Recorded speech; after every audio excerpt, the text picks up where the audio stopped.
And I have now been joined in studio by the chairperson of CPP, Nana Akosa from Pomasabon Kuma, to talk about some of the big stories in the year 2022 as we grow the curtains and go into a new year. Good evening, welcome to News Night.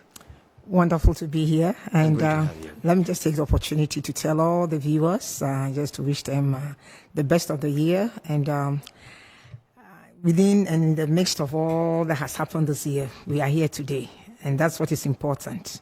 What is important is that we are still on planet Earth, and we are still in Ghana, and for that matter, we all have to try and make the coming year the best year for ourselves. Hopefully. Now, let's talk about Parliament and the Finance Minister.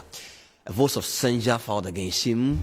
80 members of the MPP caucus in Parliament saying that, see, you have to go. And later on, the entire caucus of the MPP in Parliament backing the motion for him to go. But later, they all withdrew their backing for him to go. And they were left with just the minority in Parliament to ensure that the Finance Minister was ousted from his position as the Minister. What has been your take on that particular issue? For me, I did it. It's one of those things you don't really want to personalize it. As a nation, we need to look at it critically. It's important that we, the citizens of this country, look at the total picture of this whole structure that we have in Parliament. People must have their day in court. Everybody must be given the opportunity and the right to defend themselves. And I think that it's okay, and now it's that the finance minister was given that opportunity, especially when there were a few allegations that I thought were a little bit, might be a little harsh for him. But the entire drama, clearly for you and I, shows that we must have a parliament that is for the people. There was a complete disconnect. I didn't feel like parliament was there for us, and that parliament has been set up clearly for the political party, and for that reason, if we, the citizens, do not find a way of ensuring that there is a certain balance, a balance that we must bring, and that means that now it is time for the Ghanaian to vote for other parliamentarians outside the two political parties, so that when somebody says something, we all understand and we know that they mean what they've said. You say what you mean, and you mean what you say. You have on several occasions stated that you would want him out of office because he hasn't really lived up to expectation, according to you. Were you disappointed to see that he's still remaining in post? That's what I'm saying. For me, I'm dumbfounded. It's beyond disappointment. You understand? But I'm one person that believes that it's a country and we are running a country, and it's not about what has happened in the past, but to see how we ratify things and do it so that it's right. Clearly, something is wrong. Everything, even the parliamentarians who themselves said that he should be ousted, said something different, because I think at that point they were looking at the total picture and the implication and the impact that it will have on them as a government in power. You understand? And so the parliament as it's set up is not for the Ghanaian. But it's not for the citizens. It's for parliament. It's for political parties. As long as we understand that, then we need to bring a third party so that there is some kind of check and balance. There's no check and balance in the system. But was that your biggest highlight for the year 2022? Oh yes, because what can we say? The parliamentarians, in government, they themselves came out and said no, the finance minister must go. They actually said if he didn't go, they would not have government business as usual. So what went wrong? What might have gone wrong for me might be the way the whole thing was couched. So he was given an opportunity to come and defend himself. But we still have him as a minister. How it baffles me. It beats me down. It's not one of those things that I want to spend the end of the year discussing.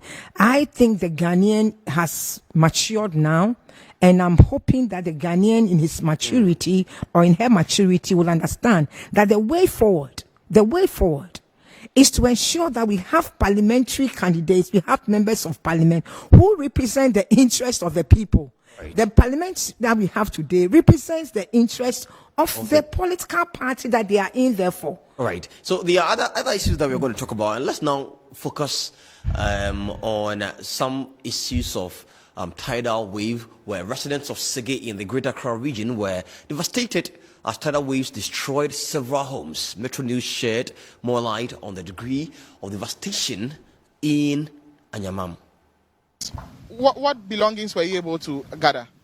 I mean, here actually living. So we are actually standing in your house. Yes. And you can barely see blocks here. So let me cut into what he said. But he is telling us we are actually standing in his home. So this used to once upon a time be the home of this. Your name? Tokoli Luke Tete. Tokoli Luke Tete. So this used to be Luke's home. And the place has been reduced to nothing short of a park. More so, it's bare. Nothing here. So if Tokoli wants to sleep this night, maybe I would have to wait and then look at how he spends his night, where exactly he's going to sleep tonight. As you can see, you have only pieces of some roofing sheets and then some woods that were used for roofing. But let me ask you again, what things were you able to move from your home when the whole thing started? I'm not able to move anything because the sea come emergency. We are not aware. If the sea will move, we will not be aware. Maybe normally it comes midnight. That time we are asleep. We will not know that it's coming or that is going to happen. Before you realize, you catch you already, so you don't have anything to do. So this is the Anyamam Area Council. To start with, there is no light. Every part of this constituency is dark. Apart from their issue with tidal waves, they are also experiencing some power outages. I am here at the area council because this is where... And that was my colleague Cedric Odambiajari, who brought us a report earlier in this year, where Sege experienced a tidal wave and a lot of lives and properties were at stake. And this is the first time we're experiencing tidal wave in Ghana. We know that one happened some time ago in Keita, and it looks like we are always coming back with the rhetorics. Nana? When I see these kind of stories, natural disasters, some they call it an act of God, things that citizens have no control over. Some of them have lived there all their lives. And it happens in other parts of the world. But when I see that, I know that some parts of the world, they will get support. They will be relocated. Those who are in need as at that time, whether it's food and other things, would have some support system that would help not stop the entire pain, but at least with the alleviation of the pain that they go through. And what has happened here is exactly what happened not too long ago, as you said, in Kita. We went there, and I sent people there, and people are still, as today, the families that were displaced, families that had issues, have not been addressed. Just as what happened even at Circle with the explosion of the gas. So we are living in a country where institutions and people that are supposed to spend their time to think of what they will do to lift the entire nation up, so that in difficulties like this, where we have what do you call that group? They're supposed NADMO is supposed to be there. Do they really work? And is it just for show? Shouldn't the question be if they are properly resourced? No. Who is supposed to resource them? That's my point. See, the parliamentarians. That's why I'm saying the parliament that we have today is not parliament for the people. It's parliament for political party.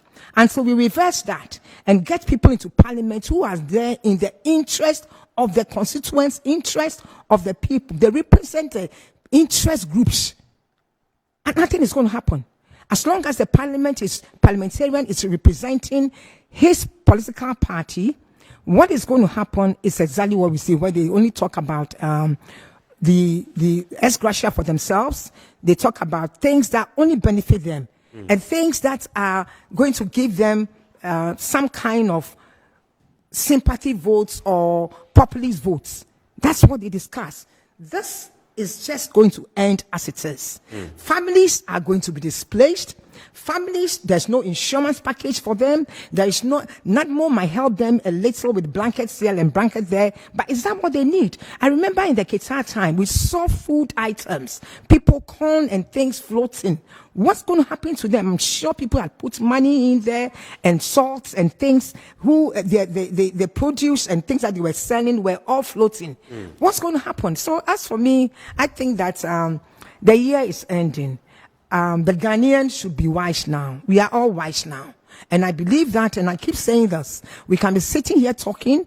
We've spoken a lot over the years. There's been fights over things in parliament, fights everywhere. People are wailing. There's so much problem in the country. But we still need to have government representing the people's interest. Right. And that comes with a parliament that is there, that is on top, that is overseeing, and that is making sure that institutions are working. Right. Who is going to resource the institution? That's my question. Was it supposed to be coming from the Ministry of Finance? Is it supposed to be coming from the government itself? Who is supposed to resource the institution? All right, we are actually out of time, but before I let you go, in 30 seconds, what has been your topmost highlight of the year 2022? In just 30 seconds, please. Please, I'll make it 15-15. First was the demolition of properties in areas where people who have been living in properties for 10, 20 years were demolished, and we just leave them. We didn't go there with NADMO. We just demolished the properties and we let them go. And the second, for me, is our biometric, our biodata. We still have a system, a minister who has no clue what she's doing. Are you talking about the SIM card registration? I'm talking about the SIM card registration. The entire whole thing is crazy. It doesn't make sense. We have registration with the NIA that's been taken, and yet I have to give my biodata to the telcos for no reason. Private sector is still taking my telcos, my information, and they still take my card. They take my card from NIA. There's a complete disconnect between the Ministry of Communication and the NIA, and we are facing the brunt of it. And I believe that something is wrong. That minister, the Minister for Communication, must be brought to answer a lot of questions. And some of the questions she should be ready for, because we are coming to ask her a lot of questions. All right, thank you. And I've been here in the studio with the chair of the CPP, Nana Sapon Kuma. Thanks so much for coming. You're welcome. And happy Merry Christmas to you and Happy New Year. And to all your viewers across the world. All right.